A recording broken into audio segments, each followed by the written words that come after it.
Esteem फाईलमध्ये मोदीजींचं नाव आलं आणि आपली ट्रेड डील झाली. ट्रेड डील झाली आणि पूर्ण भारतभरात उत्साह, वॉव! ट्रेड डील झाली, ट्रेड झाली. पण ह्याच्यामध्ये तुम्हाला एक गोष्ट नोटीस करण्यासाठी आहे, की 50% टॅरिफ हे 18% आलं. पण भारत अमेरिकेवरती 0% टॅरिफ लावणार किंवा 0% टॅक्स लावणार त्यांच्याकडून येणाऱ्या गुड्सवर. हे एस्टीम फाईलनंतर आपली ट्रेड डील लगेच कशी झाली? नंतर आपल्याला एस्टीम फाईलमध्ये बिल गेट हा एक नाव येत होतं. पण आता कळत आहे, की बिल गेटनी जे कोविड होतं, कोविड पसरवणे आणि ते व्हॅक्सिन बनवण्यामध्ये त्याचा सर्वात मोठा हात होता.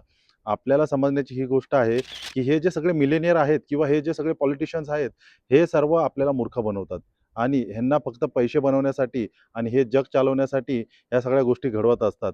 आता तुम्ही मला सांगा, की तुम्हाला जे व्हॅक्सिन दिलेलं गेलेलं आहे, ह्याच्यामधून काय गॅरंटी आहे, की त्याच्यामधून तुम्ही व्यवस्थित राहणार आहात? हे पॉप्युलेशन कमी करण्यासाठी जो ट्रम्प आहे किंवा जो बिल गेट आहेत, ह्यांनी ह्या सगळा खेळ रचलेला आहे. त्यांना माहिती होतं, की चायना आज ना उद्या खूप मोठं राष्ट्र होणार आहे आणि जेवढे सुद्धा विलन आहेत जगात, जे आपल्याला दाखवलं जातं, की अमेरिका सुपर पॉवर आहे, अमेरिकेमध्ये सगळे हिरो आहेत आणि हे बाकीचे विलन आहेत जसे चायना, नॉर्थ कोरिया, रशिया हे सगळे विलन आहेत. पण नाही, खऱ्या अर्थाने ते हिरो आहेत. हे समजून घ्या. अयेन राज्यम लवणेन भोज्यम